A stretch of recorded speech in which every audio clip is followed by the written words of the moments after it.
Hello, good evening. Welcome to the Garden of Mind. I am Nikki, also author of the blog nikkisconfettilife.com. Today, here in my city, we in Memphis, we have a snow day. Now, mind you, our snow days are not like up north. What's considered a snow day here sometimes is a piece of cake to people in up north, and they're like mind boggled, or it's mind blowing to them that we would call this a snow day and we're stuck at home. But the streets are clearing up now, and we've got snow on the ground. But I'm the type of person that likes to get to the point. The Garden of Mind is my YouTube channel, and also I have a podcast called The Garden of Mind, which we will be doing our first episode in March.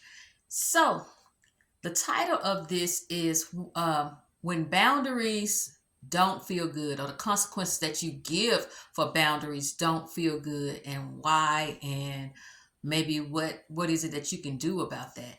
For me, recently, I wanted to talk about this because I set a boundary, or I honored my feelings about how I felt about something, how I felt about being in a place, how I felt about going to that place, to this event, and I wrestled with my feelings after I said no for the second time, because the first time I was asked, I was like, no, I don't want to do that, and I wasn't planning on coming.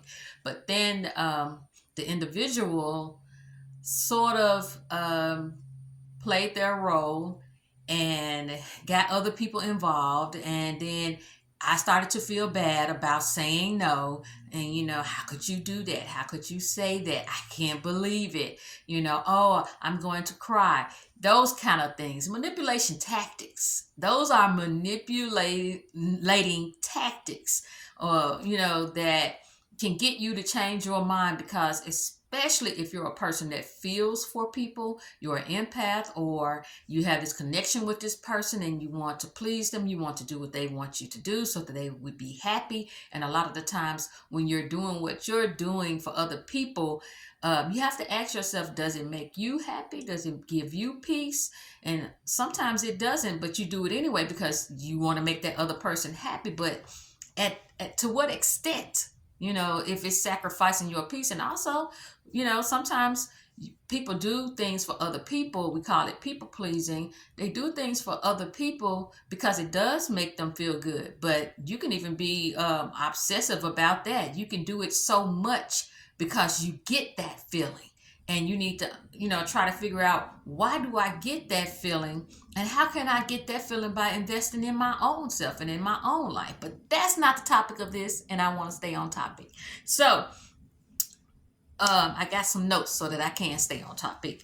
My point is that it's normal to feel nervous, anxious, maybe guilt, shame, all those discomforting feelings when you set a boundary. And not only when you set a boundary, when you give out the consequences for that boundary. And for me, when I said yes, I immediately felt nauseous. I felt bad. I felt like I was being constrained or restrained, bound in my spirit, because I said yes when I really wanted to say no. And I said no at first, but then no kind of felt bad because then I got to deal with all this other stuff. And then I had to go back and say no.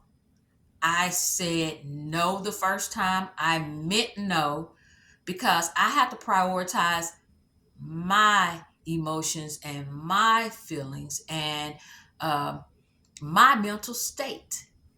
And it's not selfish for me to prioritize me and my feelings. If I have to sacrifice my peace of mind, if I have to go against my gut feeling or my intuition or the unction of the Holy Spirit, as we call it in my religion, to do what you want me to do. All right. But it's normal to feel that way when you set boundaries, because why? That's the why. You may be afraid of the consequences of your boundaries and your consequences that you give out.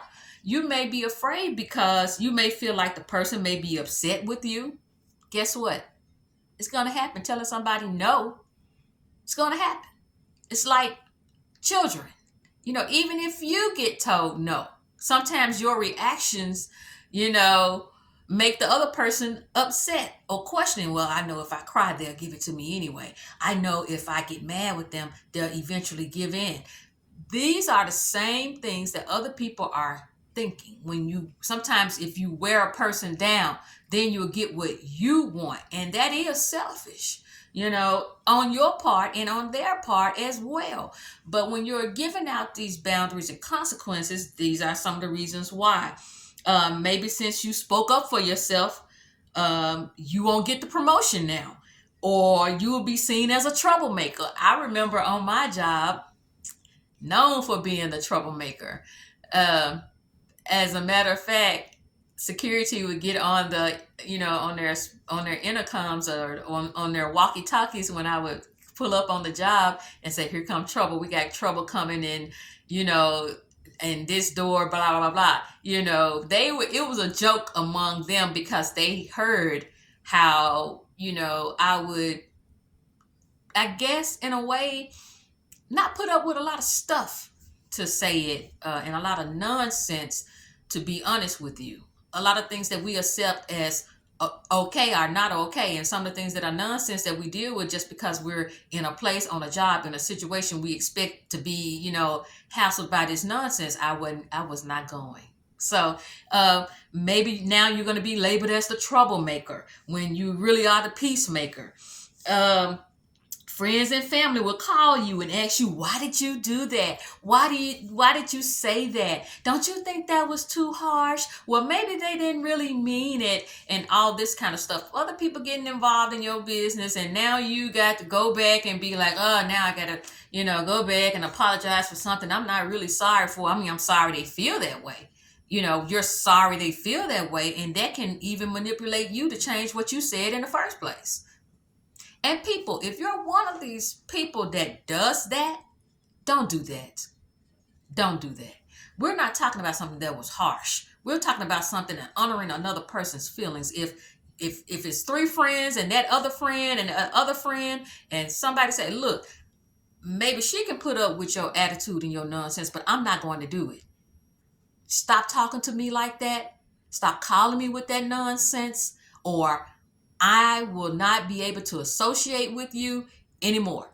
And then that other friend that wants to be the mediator gets in between it and says, "No, don't do that. She's our friend. She's been our friend for 30 years. That's just the way she is." Well, how about after 30 years, I'm tired of that's just the way she is, and she needs to change. And if she don't want to change and she don't want to be my friend anymore, I don't know what else to tell you. I'm sorry. It's coming to an end. Sorry, I apologize for it coming to an end, but I'm not going to apologize for saying I'm not putting up with this mess. Okay? All right. So, family get involved. Oh, that's your mom. That's your dad. That's your older sibling. That's your auntie. Well, they old. They can just no, and no, and no again. When you're cognitive, I don't care if you 80 or 8. There's some cognitive level there, or 18, where when you are wrong or what you're saying is not right, and being old does not, or being an elder does not give you permission to say whatever you want to say and do whatever you want to do. No, you have not earned that right. I'm sorry. I hate to be the one to break it to you. You have not earned that right to say whatever you want to say, disregard people's feelings, or be in your feelings and demanding things and being selfish and wanting what you want and demanding all these things just because of your age. If you're cognitive up here and you know what you're doing, you're wrong. You should be getting better, not worse. Okay? All right. Let's see. Maybe they'll not speak to you anymore. So now you feel bad because maybe they won't talk to me. Maybe they won't call me. They're upset with me. It is what it is. All right. Sometimes with boundaries and consequences, people will disconnect, leave, like we said, stop speaking to you for a while, stop speaking to you forever. People you've been friends with, the relationship may be over now because you started setting boundaries. You started not being a welcome mat or a dumping ground for another person's pain and issues. You no longer want to be their therapist. You came to an epiphany that you are not Jesus and you can't save them, because that's not your job anyway to save somebody. I say a lot, but anyway, that's not your job. You had an epiphany. You came to the moment where, hey, this is not working for me. It was never working in the first place. I was just afraid of losing you. Oh, now you're gonna go. Now how I'm gonna pay these bills? I don't know, but I can't endure this any longer. And it doesn't matter what the person's age is. Sometimes we think that because people have been together for so long, they should just, hey, what's the point of leaving now when you like 90 and y'all been together since y'all were 20? Well, how about they might, if they got 1 year left on this planet, maybe they want to live it in peace. How about that? Because they've lived it in anguish for so long or been in denial for so long. And we should honor that.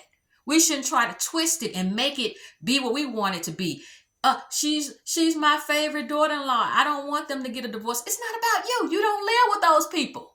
You don't know what that person is dealing with.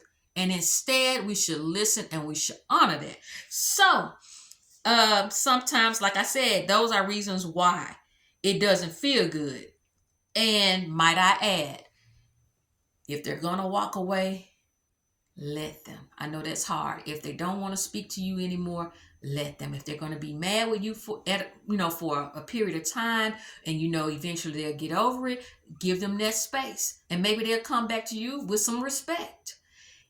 And while I'm on here, if you have a problem with that, then I suggest this book. It's a new book. It just came out this year.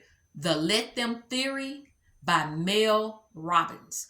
The Let Them Theory by Mel Robbins. Maybe that'll help you to help yourself to be able to let them. It's such a relief, and I had to practice that last Sunday. I had to let them be mad at me, let them deal with it on their own. I can't be the one that swoops in and saves the situation. I can't be the one that swoops in to make everything all right. I can't always be the peacemaker at the expense of my own peace, or disregarding what I feel like the Holy Spirit or my intuition or my gut is telling me. It's like, hey, you got to let these folks deal with the consequences of their actions. You can't jump in every time. So, with that being said, remember that book. If you have a problem with letting people be upset with you, or letting people go, for that matter. So you may feel bad, and those are some of the reasons why. Also, you may feel unsafe. The reason why you feel those feelings, you might feel unsafe because maybe in the past you was in a physically abusive relationship, and whenever you try to assert yourself, you felt bad, or you were met with some resistance, or you were met with more physical abuse. And so now as an adult or young adult, when you assert yourself in certain situations, you kind of brace yourself for something to happen, so you don't, or you feel bad about it. You may feel responsible for other people's emotions if you was raised by like an overprotective parent, or if you were the sibling that had to grow up and do all the responsibilities as a sibling. You had to be a parent, and now you're responsible and trying to manage everybody's thing, and your feelings don't matter because your siblings got to eat, and you're responsible because you didn't have parents that were responsible parents. There are reasons that you feel this type of guilt or disconnection or disassociation from your own feelings, and putting other people's needs before what it is that you truly want and you truly need. If you were raised by a narcissist, you may feel like you shouldn't behave this way or in a certain way that makes you feel good or makes you feel freedom or have freedom, because a narcissist doesn't really care about what you think or how you feel. It's about them and what they want.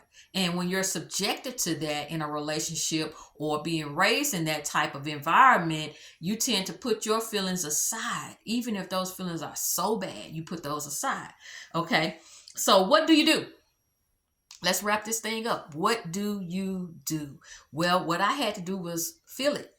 I had to feel the discomfort of letting somebody down, letting people down in that situation that had nothing to do with my issue with the other individual. I had to face maybe ridicule from my family. Why weren't you there? Why didn't you do what they wanted you to do? They may look at me funny at the next event. They may shame me or shake their head or they wag their finger at me, which I hate. You know, that and boom. I'm just saying, that's just me. Don't do that. Those kind of things. Maybe I had to face that, and I had to face the individual acting funny towards me or withholding something from me or getting on the phone and talking about me behind my back. I mean, it's happened. It will happen. It'll continue to happen. It is what it is. Eventually, I felt empowered after that. But that's one of the things you have to do. Just, you have to feel it. Get in it, feel it, and stand your ground. You deserve respect. You deserve respect.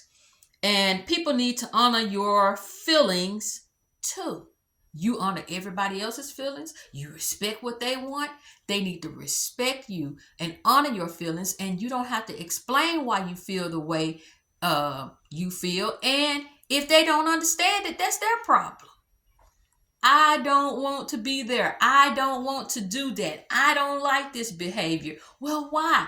Okay, I'm going to explain it to you. Well, I still feel like you should do blah, blah, blah. Anyway, you just override my feelings and my thoughts and tell me I got to do it anyway.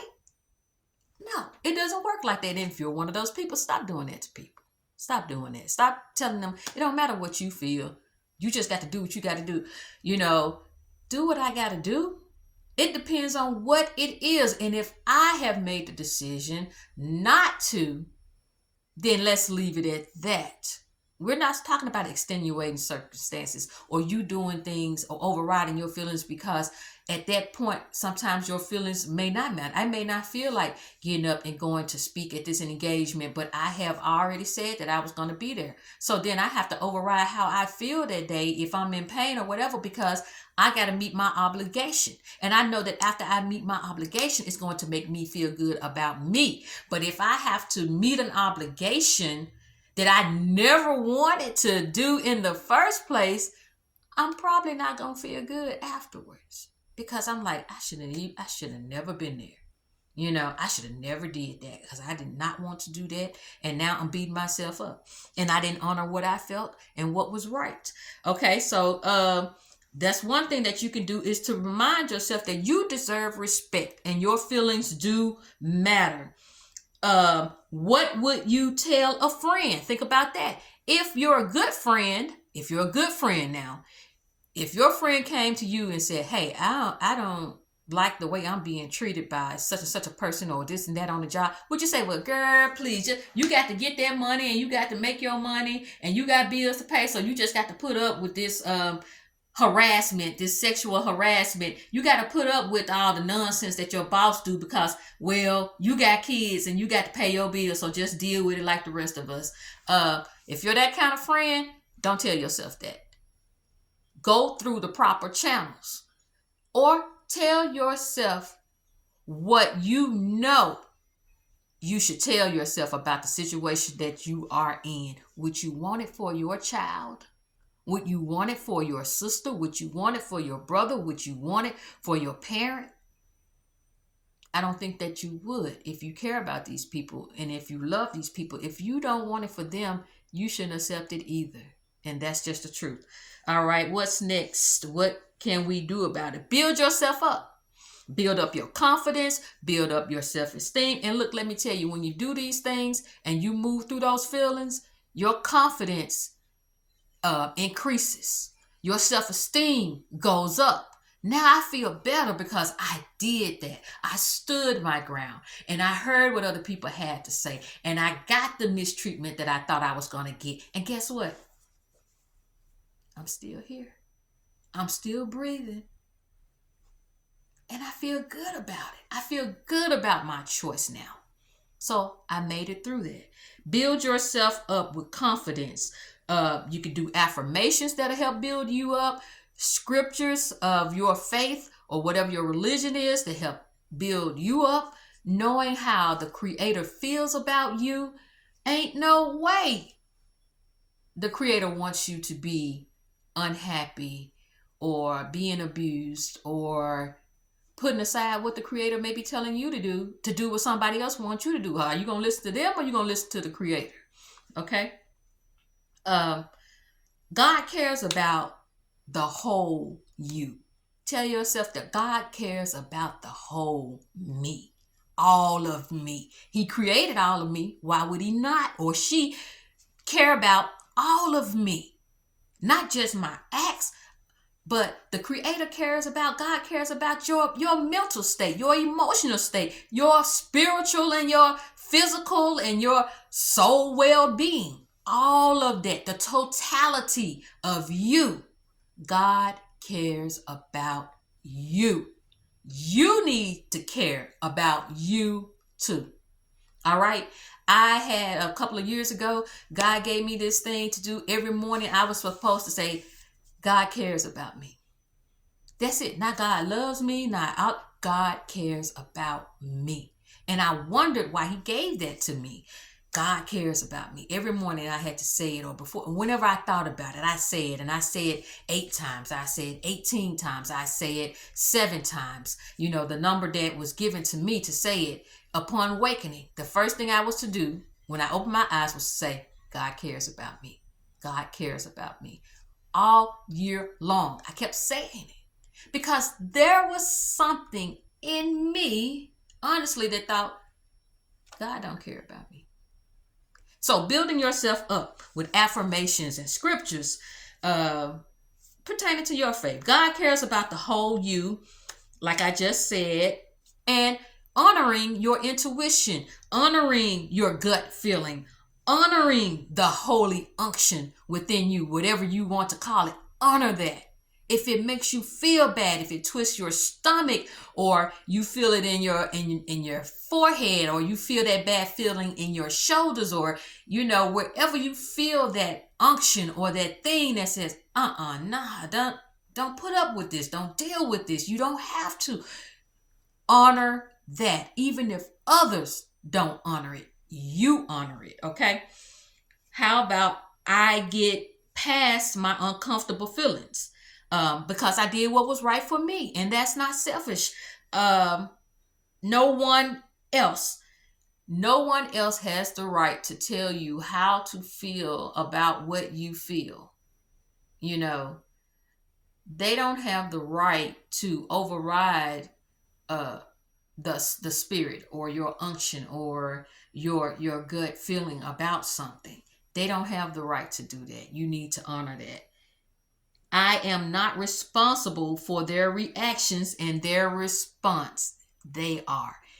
You are not responsible for the emotions or the reactions or the response that the other person gives when you say no, or when you say, I don't want to be treated like that, or you say, hey, I've told you at the 3rd time, if you do this 3 times, then we need some space. This relationship, I'm put some space between us. Okay, it's the 3rd time. They do it. You put the space in between them.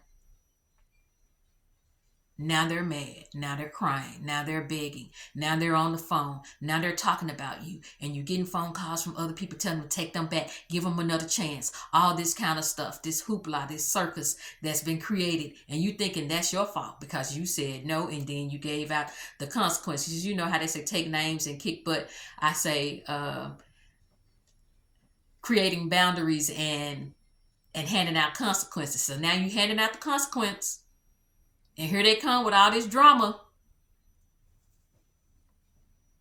You're not responsible for their reactions, though, or their responses. They are, just like you're responsible for your reaction and your responses to situations. Honestly, You have to be willing to lose love or what you think is love, lose favor. You're not the favorite child anymore because you spoke up. Oh my God, you're not the favorite employee because you didn't agree with what the boss said. Losing friendship, you might lose some family. You might lose a lover. You might lose a mate, a spouse. Boundaries and consequences, all because of boundaries and consequences. Do you want to live in fear or do you want to live in freedom? Do you want to live in fear or do you want to live in faith? These are your choices. And I believe that because you set a boundary and you give out consequences, you want to be free. You want peace. You want choices, freedom of choice. You want to feel good. And you want your feelings and your thoughts or to be honored. And if other people don't honor them, that is okay. Let me tell you right now, when you venture out on setting boundaries and consequences, you're going to lose some things. You're going to lose some people. Are you willing to do that, or do you want to keep staying in this cycle until you leave this planet, never asserting how you feel about a situation or an action or behavior towards other people? The choice is totally yours. But I just wanted to hop on here, and that's not really hopping on if it's like 30 minutes long, but I expected it to be about that long, and I'm okay with that. I just wanted you to know that it doesn't always feel good. And I say maybe about 50% of the time it doesn't. But you'll get to the point where it feels okay. Like for me, sometimes when it's with a stranger or a person that I'm not that close to, it's no problem with me setting a boundary and giving out the consequence. But when you're entangled with somebody in a relationship, and they're your family or they're your friend, or you've been knowing this person forever and you just like, I'm just tired of this, I can't keep doing this, so feelings will be hurt. Hopefully they heal and they get over it. If not, you have to be willing to move on. And let me tell you, on the other side of that uncomfortable feeling is freedom. It's empowering to be able to say, I don't want to do that, or no, I don't want this behavior. It feels good after you get past those uncomfortable feelings, and it gets easier, to deal with. So that's it. Thank you for joining me or taking the time out to listen to me. I know I normally don't talk this long, but it is what it is. I do what I do. And yes, I'm in my pajamas today because it's a jammy jam day. It's a pajama jammy jam over here since we don't have to get out, or we're choosing not to get out since it's a snow day. But I'm here and I didn't want to change clothes, not even for you. I did wash my face and brush my teeth and moisturize, and I got my hair up in a bun. I took my scarf off, but I was not going to change my pajamas. Not for you and not for nobody. I change them tonight when I get ready to go to bed, but it's a pajama all day while I do some work. You enjoy the rest of your day or your evening or your night. Be blessed.